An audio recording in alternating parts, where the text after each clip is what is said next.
ನಾನು ನೋಡಿದೆ ಇಲ್ಲಿ ಜೂನ್ ನಲ್ಲಿ ನೋಡಿದೆ ನಿಜವಾಗ್ಲೂ ಕಾಡಿನಲ್ಲಿ ಇರ್ತಾವೆ. ಓಕೆ.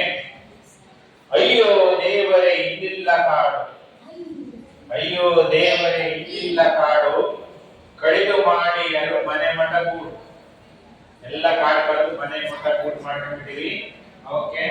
ಉಳಿಯಕ್ಕೆ ಆಗಿಲ್ಲ ಕಾಡು ಪ್ರಾಣಿಗೆ, ಅದಕ್ಕೆ ಊರ ಬರ್ತಾವೆ. ಓಕೆ. ನಡಿ ನಡಿ ನಡಿ ನಡಿ ಏರುವ ಬೆಟ್ಟ. ನಮ್ಮ ಹತ್ರ ಇರೋ ಬೆಟ್ಟ ಯಾವ್ದು ಹತ್ತಿರ? ರಂಗಪ್ಪನ ಗುಡ್ಡ ಅಲ್ವಾ ಬೆಟ್ಟ. ಬೇರೆ ಬೇರೆ ಬೆಟ್ಟಗಳು ಕೂಡ ಇರ್ತವೆ. ಕಡಿದು ಮಾಡಿ ನಡಿ ನಡಿ ನಡಿ ನಡಿ ಏರುವ ಬೆಟ್ಟ, ಸುತ್ತ ತುದಿಯಲ್ಲಿ ವಿಹಂಗಮ ನೋಟ. ನೀವು ಗುಡ್ಡ ಹಾಕಿ ನೋಡ್ರಿ ಮೇಲೆ ಎಲ್ಲ ನೀರಿನ ಸಾಕೊಂಡಿದ್ರೆ ಭತ್ತಗಳು ಕಾಣ್ತಾವ. ಭತ್ತ, ಜೋಳ, ರಾಗಿ ಏನ್ ಬೆಳೆದಿರ್ತಾರೆ ಚಂದ ಕಾಣ್ತವೆ. ಅದಿಲ್ಲ ಅಂದ್ರೆ July, August, September, October, November ತನಕ ಬರೀ ನೀರ್ ಕಾಣುತ್ತೆ.